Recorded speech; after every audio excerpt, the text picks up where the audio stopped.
Agora, gente, nessa aula número 22 de clínica cirúrgica, nós já estamos chegando no final da disciplina, né? Espero que vocês tenham gostado da disciplina. É uma matéria gostosa, é pequena, mas é uma matéria gostosa. Essa é a nossa aula 22. Hoje nós vamos falar das cirurgias ortopédicas, né? Eu particularmente não gosto, né? Eu acho as cirurgias ortopédicas muito feias, né? Para quem nunca entrou numa sala de cirurgia ortopédica, ela parece uma marcenaria, onde você tem furadeira, você tem uma estrutura parecendo um serrote, você tem uma estrutura para furar o osso, é feio, né? Tem pinos que parecem os pregos da marcenaria, enfim. As cirurgias ortopédicas são aquelas para diagnóstico, tratamento, pré-operatório, pós-operatório de doenças e lesões do sistema músculo-esquelético.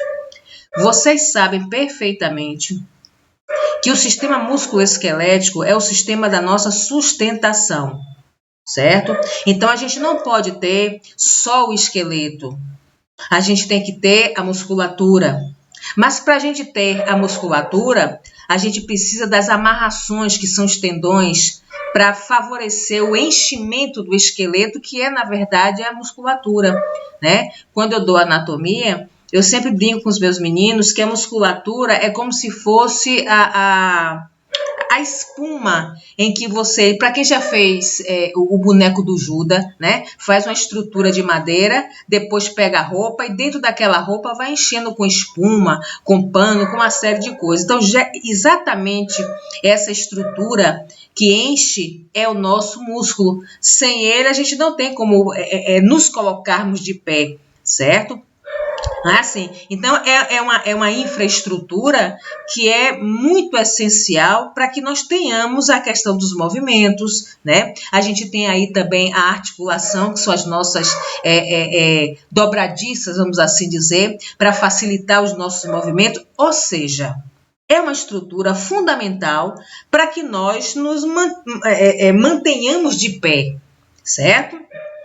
E aí vocês vão relembrar a anatomia de vocês, que eu tenho certeza que está muito viva na memória de vocês. Quais são os cuidados de enfermagem? E aí, gente, eu procurei já está chegando no final, e vocês já puderam perceber que a maioria dos pré-operatórios, do pós-operatório, são quase todos parecidos, né? E é fundamental que você tenha a base de pré-operatório. Mas aí eu fiz questão de chamar atenção para alguns detalhes que é inerente à ortopedia, certo? Uma pessoa que vai fazer uma cirurgia ortopédica é uma pessoa que está com comprometimento na questão da sua estatura, ou do seu movimento, ou da sua deambulação, ou seja, há uma necessidade de fazer uma correção e que muitas vezes deixam algumas sequelas. Então, quais são os cuidados básicos no pré-operatório? Avaliar o estado nutricional. É fundamental que o estado nutricional, não só na ortopedia, mas em qualquer cirurgia, que esse estado nutricional esteja bem, né? Principalmente a nível de proteína, a nível, no caso aqui da ortopedia, dos sais minerais, né? A gente sabe perfeitamente que a estrutura óssea é 80% sais minerais. E há essa necessidade que esses minérios estejam circulando na corrente sanguínea para que possua a função da nutrição, né, dos ossos, da nutrição da musculatura, da nutrição das articulações. Há essa necessidade. E a gente sabe também que a nossa estrutura esquelética, com o passar dos anos, à medida que vai se chegando para a idade um pouquinho a mais, né? Né? A gente precisa começar a corrigir algumas coisas que não fizemos no início, né? Com relação... não foi nessa disciplina, não me lembro que disciplina foi. Alguns alunos viram comigo, acho que foi geronto. No início, antes de você chegar à fase da terceira idade, Vocês não se preocupam com essa questão nutricional, né? Para lhe nutrir, basta ser gostoso. Mas o essencial você não tem. E aí, quando chega na minha idade, dá os problemas como eu, tô sem poder levantar o braço, né? Sem poder pentear o cabelo direito, sem poder vestir uma roupa direito. Por quê? Problemas inflamatórios nas articulações, problemas nas questões musculares. Então, é imprescindível que avaliar as questões nutricionais desse paciente seja um fator primordial para que você crie um quadro, né? Crie uma medida profilática, crie assim um prognóstico de um pós-operatório desse cidadão. Então, hidratação, ingesta proteica e calórica, né? Isso para promover, que a gente sabe que a proteína ela é uma substância plástica, ela promove a cicatrização, certo? Para reduzir o risco de complicações pelo fornecimento de líquidos intravenosos, né? A gente sabe que o líquido tendo a água como a base, né? A substância fundamental para transportar todas os nutrientes necessários para a nossa saúde, vitaminas e suplementos nutricionais conforme indicado. Então, assim, não basta só você olhar para o paciente, ver se ele está magro, se ele está gordo, né? Se ele está com a hidratação adequada. Não é só isso.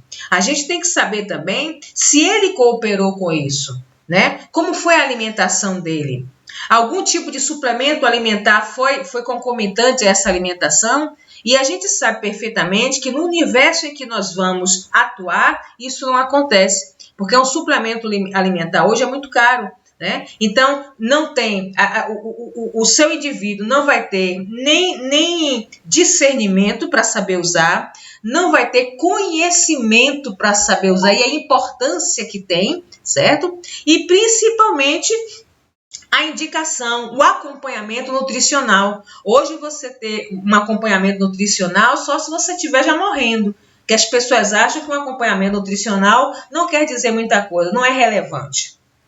Determinar se a pessoa recebeu previamente terapia com corticosteroide, que ele influencia no processo de cicatrização. Ele influencia nas questões de substâncias, como é o caso da glicose. Então, você vai perguntar para ver se vai ter influência e deixar que o médico analise. Você só pergunta. Determinar se... Na verdade, quem faz esse processo de entrevista com esses detalhes, o enfermeiro é que faz isso. Mas a gente sabe que nem sempre isso acontece, e aí vocês, sabendo dessas questões, já pode fazer e informar, colocar no prontuário para informar o médico. Determinar se a pessoa apresenta infecção, pois ela poderia comprometer as questões dos processos infecciosos da pós-cirurgia. Então, ver se ela tem algum tipo de infecção a nível dentário, a nível de algum ferimento, ou se teve recente, ou seja, se ele teve algum procedimento, se ele está apresentando algum processo infeccioso, né, que possa comprometer o processo cicatricial, até porque, com relação às cirurgias ortopédicas, são mais, como é que se diz, tem mais dificuldade. O tecido, ele é mais dificultoso, ele não é um tecido como um outro qualquer. Vocês viram a anatomia? Que o sistema ósseo, né, é um tecido que é um tecido endurecido, que tem como base o cálcio, certo? A cartilagem, além do cálcio, ela tem as questões do colágeno, da proteína, a musculatura, misericórdia, a musculatura, então, ela é irrigada com tecido sanguíneo, que precisa estar com todos os nutrientes apostos para que ela consiga levar, ou seja, você precisa estar atento para ver se não tem alguma coisa pregressa que possa interferir no processo cicatricial. Preparar o paciente para as rotinas pré-operatórias, tosse, respiração profunda, checagem frequente dos sinais vitais, isso é para qualquer tipo de cirurgia. Pedir ao paciente que pratique como urinar na comadre ou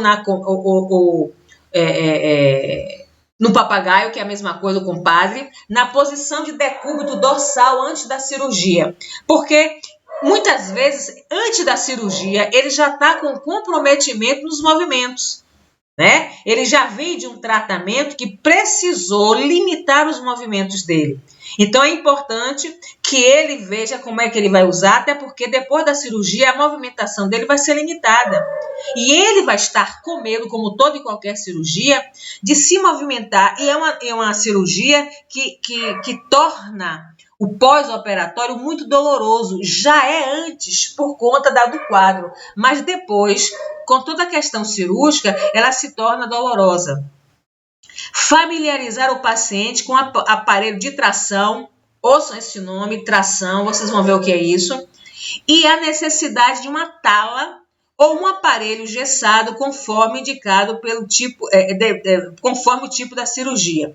Então, assim, você vai ter que explicar a esse paciente alguns quadros, alguns procedimentos que possa ser que ao acordar da anestesia, ele vai ver ou todo amarrado, ou com uma tração, que vocês vão ver daqui a pouco, como é sacrificante, e ele precisa entender o que vai dar, porque ele não vai poder se movimentar, certo? Mas a gente fala disso daqui a pouco.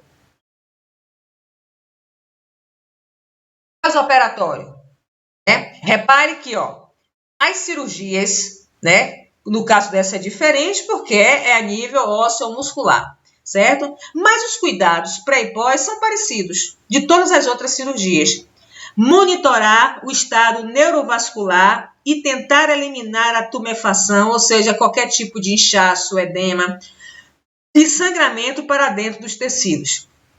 Volto a falar, o tecido ósseo é um tecido complexo, é um tecido de difícil irrigação. E por isso que a gente precisa ficar monitorando as partes moles para não deixar que essa parte óssea seja irrigada. Vocês lembram da anatomia e fisiologia? É um tecido endurecido, em que tem na medula a sua maior irrigação. Então, se você compromete uma área que já é interna, um tecido que já é poroso e que a irrigação sanguínea não é igual a um músculo, por exemplo. O tecido ósseo, ele é mais complexo. Então, você tem que ficar atento se está havendo alguma compressão, se está tendo algum tipo de complicação pós-cirúrgica, para não comprometer a irrigação sanguínea para o tecido. Imobilizar a área afetada, isso não se preocupe, quem faz é o médico, já sai da sala de cirurgia com a imobilização, e eliminar a atividade a fim de proteger o local operado e estabilizar as estruturas musculoesqueléticas. Não se preocupe, quem já faz isso é o médico. Ele já lhe entrega o paciente em pós-operatório já está com a mobilidade já toda certinha de acordo com a cirurgia que ele fez. Monitorar quanto a hemorragia e choque, a gente já sabe o que é choque, a gente já sabe que a hemorragia interna é mais complexa de você identificar, mas vocês já sabem identificar, que podem resultar de um sangramento significativo e de uma hemostasia precária, ou seja, não está coagulando sangue de uma forma adequada, dos músculos que ocorre com a cirurgia ortopédica. Então, muitas vezes, as questões hemorrágicas estão muito mais relacionadas com a questão muscular, porque é um tecido mole, certo? O que é que, na verdade, a enfermagem poderia fazer? De uma forma resumida, monitorar quanto ao choque e hemorragia, tem que ficar atento, né, já que está mexendo com a musculatura. Mesmo que a cirurgia foi a nível ósseo, foi no osso mesmo, mas para você atingir o osso, não tem que ir aniquilando os tecidos, e o tecido para alcançar o osso é a musculatura. A musculatura, ela recobre, né, o tecido ósseo. Promover um padrão respiratório eficaz, ou seja, ficar atento aos sinais vitais, certo? Aliviar a dor. Isso o médico tem que ser comunicado, que esse alívio geralmente é o médico que vai orientar. Prevenir infecção, da mesma forma. E essa prevenir infecção, nós da enfermagem temos uma responsabilidade muito grande. Por ser um tecido complexo, você tem que ficar atento, principalmente às técnicas em que você vai atuar no seu paciente. Botem uma coisa definitivamente na cabeça de vocês. a área cirúrgica depende muito da enfermagem no pós-operatório. Qualquer bobagem, qualquer vacilo, qualquer negligência, você pode comprometer toda a cirurgia por conta de uma técnica inadequada. Minimizando os efeitos da imobilidade, né? Ou seja, o paciente que está acordando, que está imobilizado, ele vai sofrer alguns problemas, né? Principalmente, mesmo imobilizado, aquela área afetada, o cansaço daquele membro, né? Amarre seu braço. Eu estou dizendo isso por experiência própria agora. Eu já tentei, anteontem mesmo, eu tentei me amarrar, porque eu digo, meu Deus do céu, eu preciso mobilizar meu braço pelo menos uns 3 dias. Mas como é que mobiliza? Tenho que digitar, certo? Hoje eu botei aqui um bocado de coisa, mas não adianta, você mexe com o tendão. Então, assim, quando eu mobilizei pelo menos uma manhã. Relaxou bastante, mas pense em uma agonia que dá. Primeiro que nós estamos no verão, o calor é muito grande, então todo o calor, a agonia de você não poder movimentar, você cria um cansaço, né, por conta da imobilização. Proporcionar cuidados adicionais de enfermagem. Esses cuidados vai depender da área, vai depender do paciente, do quadro que ele apresenta, das queixas que ele apresenta, das modificações que provavelmente o médico pode fazer. Bem, eu não podia colocar aqui, não tem nem como, todas as cirurgias, como as outras, né? Ortopédicas. Eu aí coloquei algumas que talvez vão ser mais frequentes de você ver, certo? Uma delas é o tumor ósseo. O que é o tumor ósseo? É o câncer. O câncer ósseo, que muitas vezes a pessoa acha que não tem, mas tem, né? A cirurgia é o tratamento principal para esse tipo de quadro, tumor, como qualquer cirurgia. Todo tumor cancerígeno, o tratamento eficaz é a cirurgia, a remoção, que muitas vezes até nem dá um resultado satisfatório porque já criou metástase. Mas nesse caso aqui, retirando o tumor, ou tendo o tumor, a cirurgia é o que vai, talvez, em 80% melhorar ou curar a situação. Claro que depois vai ter as questões clinicamente falando, né?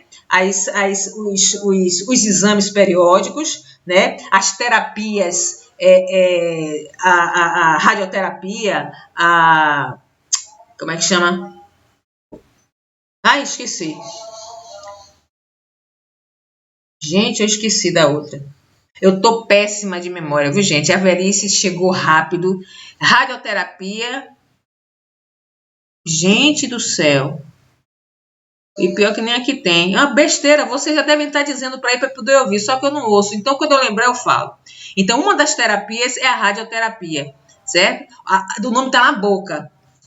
Viu? O objetivo da cirurgia é a remoção de todo o tumor com uma margem de segurança que permita assegurar que não sobrem células cancerígenas.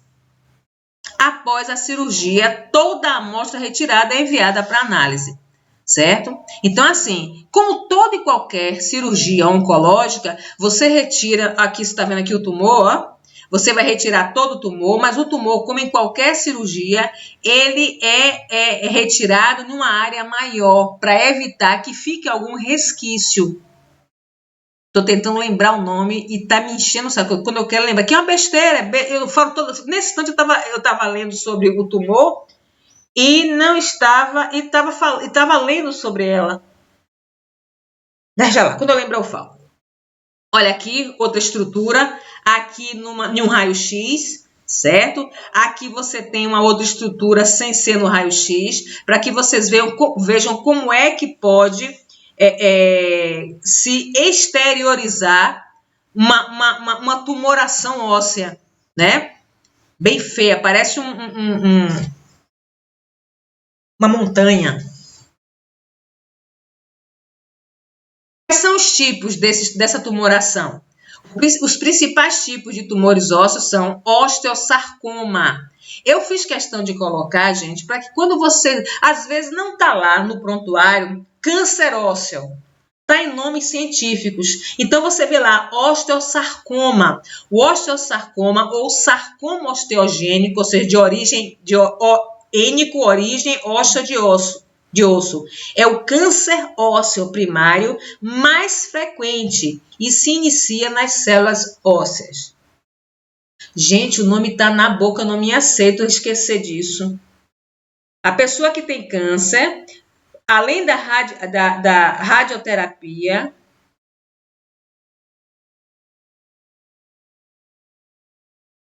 gente do céu, olha que eu falo isso toda hora e nesse instante eu estava lendo para poder montar os slides de vocês. Mas eu vou lembrar, até terminar a aula eu lembro. É que me dá agonia, eu fico com o nome chegando na boca e não vem. Bem, uma outra causa para a cirurgia são os traumas. O que é o trauma? O trauma é qualquer quadro em que comprometa o sistema ortopédico através de fraturas, principalmente fraturas e luxações. Então, principalmente fraturas. E aqui a foto, né, de um osso fraturado. Aqui, ó. São casos graves, decorrentes de formas violentas e podem determinar deformidades e sequelas em função das complicações imediatas e tardias. E outra coisa, muitas vezes os traumas não são imediatamente operáveis. Né? Às vezes o paciente passa ainda por um tratamento, muitas vezes internado em um hospital, para que melhore o quadro, para que aí sim faça a cirurgia. Quimioterapia, meu filho me falou aqui. Oh, Jesus, graças a Deus. Quimioterapia. Agora você vê que imbecilidade? Quimioterapia é o tratamento. A radioterapia quase que nem é tão lembrado quanto a quimioterapia. Mas quem foi meu aluno aqui de clínica médica, não me xinguem não, porque a gente falou nisso quando falou em oncologia. Quimioterapia. Então, é um tratamento para qualquer tipo de câncer, tanto faz ósseo como de outro tecido. Qual é o médico cirúrgico, geralmente pelos traumas? Médico cirúrgico comum, os famosos pinos. Alguém já deve ter visto pela rua um pessoal andando cheio de pino enfiado na perna. Olha, gente, eu já vi isso de perto. É assim, incomoda até a gente de olhar. Repare que você tem aqui o osso e você tem aqui, ó, grampos. É o que eles chamam de fixação externa. O que é que acontece? Repare que o osso aqui está fraturado. O que você quer, na verdade, é fazer com que esse osso não se abra ainda mais. É como se você estivesse colocando um durex. Quando você pega uma madeira, você tem uma madeira aqui, uma madeira aqui inteira. Por um motivo qualquer, ela quebrou. Pronto. Você precisa, para fazer tudo de novo, você precisa emendar. Mas para você emendar, antes de você emendar, você precisa o quê? Fazer com que ela não se separe mais ainda e aí danifique mais e você não consiga recuperar essa madeira. É isso que eles estão fazendo aqui com esse osso. Os pinos estão aqui, é como se ele está grudando essa parte superior, essa parte superior com essa parte inferior. Então ele quer, na verdade, ele não vai unir logo de imediato, não. Daí é que entra a tração. Vocês vão ver a importância da tração. Aqui uma outra, de um outro modelo. Aqui provavelmente ainda o tratamento posterior à cirurgia não começou. Muitas vezes essa questão do pino ele é colocado antes da cirurgia propriamente dita, é uma outra cirurgia, mas isso aí agora é como se estivesse tentando recuperar esse osso, para que depois se faça a cirurgia. A tração também é para isso. A tração na verdade, vai muitas vezes uma conjunção entre a fixação e a tração. Daqui a pouco eu mostro. Eu deixei para o final, porque a gente vai ficar falando dela o tempo todo, eu vou deixar ela para o final. Aí aqui ele fala de um trauma também, mas do trauma raquimedular, que é complexo. O trauma raquimedular está mexendo com a coluna vertebral. E esse trauma pode ser de vários fatores. Desde você pegar, vamos supor que aqui fosse a vértebra. Então, desde o correr, a vértebra corre e aqui no meio passa a medula. E você sabe que a medula faz parte do sistema nervoso central. E uma vez lesada, nunca mais se recupera. Então, muitas vezes, a vértebra ela corre e aí comprime a medula. E uma outra vez, essa vértebra, olha como ela está aqui, toda moidinha, ela se espedaça, que é também complexa. A compressão medular vai acontecer. Ou muitas vezes, por conta desse esmagamento da vértebra, já atingiu também a medula. Então, tem que se ter cuidado que, a depender do nível que esse trauma aconteceu, o paciente pode nunca mais voltar a andar. Eu tive um paciente, não me lembro em que hospital foi, eu não sei se foi no Santa Isabel, não, foi no Aristides Maltês. E ele foi meu estudo de caso. Foi o estágio de cirúrgica, inclusive. E ele era vendedor de coco. E ele subia no coqueiro para tirar o coco, ele era do interior. E ele estava no leito com os membros inferiores sem movimentar. E muitas vezes você sentia que o dedão do pé dele movimentava. E ele era meu estudo de caso, eu não, como é que se chama? Ficava entusiasmada com mexer do dedo dele. E aí eu falei para a minha supervisora, fez, olha, ele está mexendo o dedo. E o médico aí ia entrando no quarto e ouviu. Ele aí conversou comigo, com a supervisora, que não mencionasse isso, porque aquilo ali é um reflexo involuntário. Porque ele teve uma lesão de medula espinhal. E pelo nível, foi exatamente na cervical, então foi alta, o trauma foi alto, foi nessa área daqui, ó. E se foi nessa área, significa que toda a informação vinda da nossa caixa central, que é o cérebro, vai vir, mas quando chegar aqui, não tem para onde passar, porque está lesada a medula. Então, toda a área do pescoço para baixo não vai conseguir se movimentar, porque não vai receber essa informação. A gente sabe que o sistema nervoso central é um conjunto do cérebro com a medula espinhal, o sistema nervoso central. Então, ele não iria se movimentar. Então, geralmente, os traumas raquimedular, geralmente deixa imobilizado os membros inferiores, ou os membros superiores, ou os dois, que no caso dele, hoje eu posso dizer isso, mas na época, para mim, ele só não movimentava a parte, só os membros inferiores, né? Mas o membro superior dele também não movimentava, certo? Então, eu achava que aquela movimentação ele movimentava o dedão, né? Mas tudo isso era algo involuntário. Você pegava assim uma alfinetezinha, o médico fazia isso, colocava, espetava ele não sentia nos membros inferiores. A lesão medular traumática ocorre quando um evento resulta em lesão das estruturas medulares, interrompendo a passagem do estímulo nervoso através da medula. A lesão pode ser completa ou incompleta. Foi o que eu disse, quanto mais alta é a lesão, maior é a área que vai perder a sensibilidade e vai deixar de movimentar.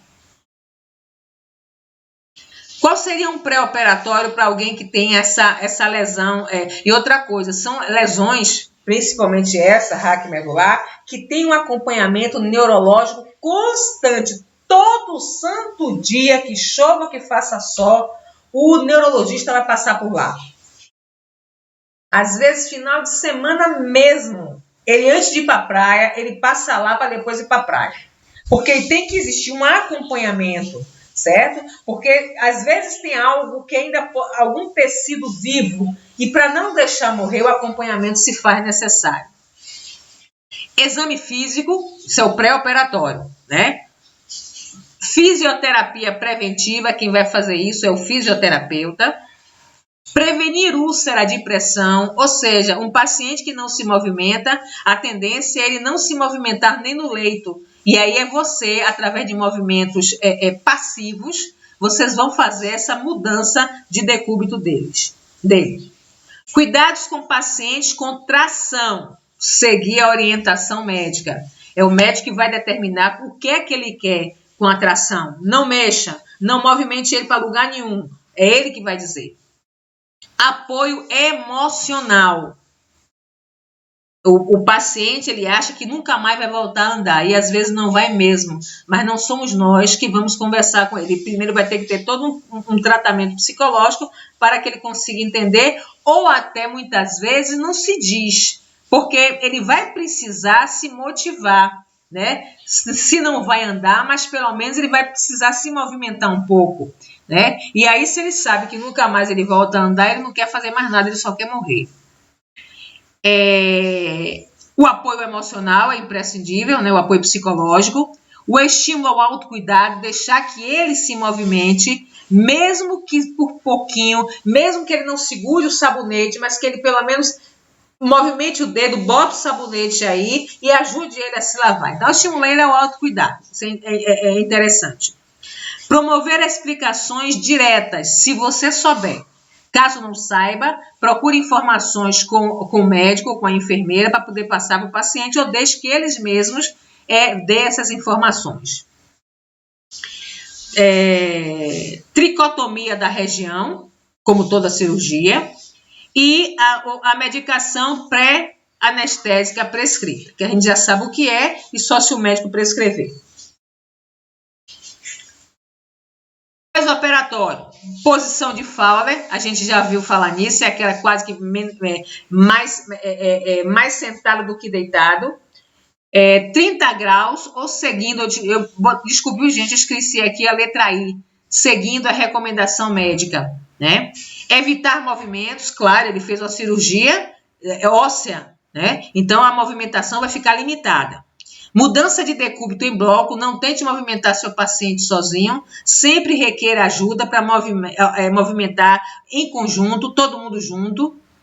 Ficar de pé ou deambular após o segundo dia pós-operatório, sob supervisão do fisioterapeuta e do cirurgião.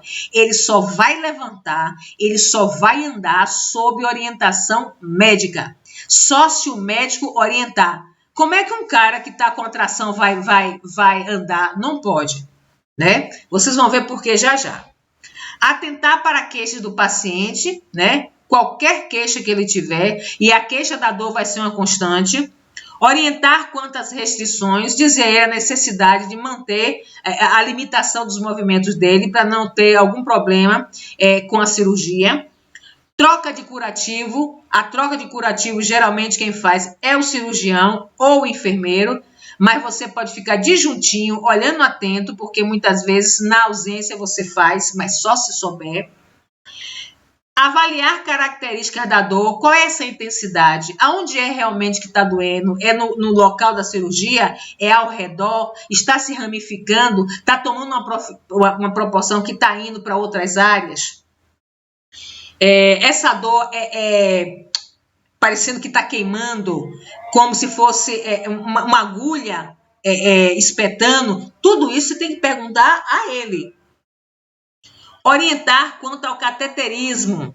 Esse cateterismo vesical, essa orientação, tanto você vai dar ao paciente quanto ao cuidador, à família. Ele precisa saber o que é o cateterismo, né? Tá drenando a urina, tem que se ter cuidado para muitas vezes não interromper esse fluxo. Um paciente que fez uma cirurgia ortopédica, eu estou falando com relação mais em qualquer cirurgia, mas no caso da ortopédica, se ficar com a retenção urinária, se ele não conseguir drenar uma quantidade de urina satisfatória, é complexo. E ele não pode ter nenhum tipo de infecção. Chegamos nela. A aula hoje é pequena, viu? A aula hoje é pequena. Tração ortopédica. O que é uma tração ortopédica? Eu vou ler primeiro como está aqui, mas eu gosto mais da gravura. Consiste na aplicação de uma força de empuxo a uma parte do corpo. É usada para minimizar espasmo muscular, para reduzir ou alinhar fraturas, reduzir deformidade e para aumentar o espaço entre substância ou superfície oposta. Deixa eu lhe dar um exemplo grosseiro. Vamos supor que aqui é uma perna que teve uma fratura. Puf, o osso partiu. Bem, ficou uma abertura entre essa parte e essa do osso. Você não pode mobilizar do jeito que está aqui, porque nesse meio, aqui no meio, como é que vai funcionar? Você não tem o que botar, preencher aí se não for com a cirurgia, certo? Mas antes de fazer a cirurgia, vamos supor que fraturou. Nem sempre a fratura quebrou e ficou assim, certinho, na mesma direção, um osso na direção do outro. Às vezes fica assim, ó, ou assim. A tração é, na verdade, dois pesos que vai ser colocado aqui e que vai ser colocado aqui em duas extremidades para que o peso vá, ó, aos pouquinhos. É um tratamento lento, demora dias, às vezes meses. E aí o osso, ó, vai, ó, abrindo, saiu daqui de cima e foi, ó, aos pouquinhos fazendo isso. Pronto. Aí agora vai se fazer um procedimento para que o osso que está assim ainda em cima e o outro embaixo, que ele venha para cá. Isso dói, viu, gente? Dói pra caramba. Pronto, já está alinhado? Pronto. Aí agora está na hora de fazer o tratamento. Está na hora de fazer algum procedimento para colocar algo naquele espaço que está aberto. Na minha época, deixa eu chegar na gravura que eu vou dizer o que tinha na minha época. Hoje vocês vão se deparar com trações mais sofisticadas, né? Então, os tipos de tração mais comum utilizado é a tração óssea e tração através da pele. Ou seja, gente, deixa eu ver se a gravura já está aqui. Repare bem. Eu não sei se você está dando para ver nessas duas gravuras que tem aqui um negócio pendurado, repare, tem um cordão e aqui um peso. Aqui, da mesma forma, aqui um peso. Na minha época, colocava um paralelepípedo, umas pedras desse tamanho. E o meu paciente, que foi o do cara que tirava coco, ele tinha uma coroa, parece aquela coroa de Jesus de espinho, em que aqui eram parafusos. E que esses parafusos iam folgando, porque aqui tinha essa coroa cheia de parafuso e aqui atrás uma corda que segurava um paralelepípedo, exatamente como está aqui. Então você tinha um peso lá nos pés, que estava, a cabeça repuxava para cima e nos pés o peso repuxava para baixo. O que é que se queria? Que o osso chegasse ou se aproximasse do local, para que se pudesse fazer a cirurgia, para que se pudesse fazer a imobilização. Agora, olha aqui. Olha ela aqui. Aqui, inclusive, aqui tem um peso, mas esse peso pode ser peso tipo aqueles daquelas barras para fazer musculação, é parecida. E aí, o quantitativo vai botar 1 quilo, vai botar 2 quilos, depende, o médico que vai determinar isso. E no meu paciente, eu nunca mais vi esse tipo de tração na cabeça também. Né? Já deve ter algo mais moderno, mas eu fazia o exame físico dele, aqui, de tanto apertar aqui o parafusinho, a pele furava. Ele já tinha perdido já a sensação de dor. Ele já não... É quando você está com muita dor, né? Com o passar do tempo, você acaba acostumando. Ela não passou não, ela está ali, mas você acostumou. As suas terminações nervosas começaram a perder a sensibilidade, certo? E ele não tinha mais jeito, não. Só queria que o osso chegasse no lugar por causa da dor, né? Então, olha aqui, ó. Você tem aqui se colocaria na letra C esses pesos, em que você tinha, ele ficaria aqui onde o cursor está passando na letra C. Aqui, onde você tem a letra A, tem algo também puxando esse osso para trás. E aqui você está vendo, ó, o osso aqui é partido. Esse osso está partido, esse também. Quando você puxa para um lado, puxa a letra T vai para um lado e a letra A vai para outro, você separa eles e aí vai tentar colocar ele alinhado na mesma direção para que se faça o tratamento que o médico determinar. Ou a cirurgia ou o enfaixamento para fazer a solidificação óssea. Esse cara já tinha mais de 6 meses no hospital. É um tratamento que requer paciência, que requer muita calma e que demora, né? E o paciente precisa saber disso. Aqui é uma gravura só lhe dizendo mais ou menos como é que está fazendo. Ele aqui está furando o osso através da pele. Claro, evidentemente, que foi colocado anestésico, tudo direitinho. Eu estou dizendo que tudo isso aqui o visorzinho deve estar aqui embaixo, para ele identificar onde é que está sendo o furar, certo? Mas aqui é só para vocês verem que parece uma marcenaria. Esse está até sofisticado, mas tem bem piores. Tem um negócio que faz assim, ó. Olha aqui. Um outro tipo de tração que vai ser feita, ó, ele mobiliza, certo? E prende, né? Através como é que chama? De faixas com couro, com presilhas, para poder, não sei dizer a vocês qual é esse procedimento, mas é um procedimento ortopédico em que você está mobilizando um membro e outro, certo? Com a função de você mobilizar o osso, estabilizar o local para poder fazer algum tipo de procedimento médico, certo? Aqui provavelmente vai ser uma cirurgia. E aí a gente chega no último slide, que são as amputações, né? Quando é que o médico vai optar pela amputação, que é uma cirurgia de grande porte? Quando você não tem mais nenhum tipo de procedimento, nenhum tipo de técnica que possa reaproveitar o membro, seja ele o braço, seja ele a perna. Então, olha o que eu deixei bem em destaque. Uma amputação pode ser necessária se a remoção do tumor, geralmente é por tumor, claro, né? Pode ser necessária se a remoção do tumor requer a retirada de nervos, ou seja, além do membro, você vai retirar partes ao seu redor que vai fazer com que comprometa os movimentos daquele membro. Ou seja, não necessariamente o osso, mas as estruturas que norteiam esse osso vai ter que ser retirada de tal forma que vai deixar com que aquele membro perca a sua função. Então, as amputações, geralmente, por conta de uma má irrigação, de uma necrose tecidual, de uma perda de ramificações nervosas, faz com que haja essa amputação. Acontece muito em pessoas que são diabéticas, porque a circulação fica comprometida e aquela área faz com que o sangue pare de circular e aí, infelizmente, o indivíduo perde aquele membro, certo?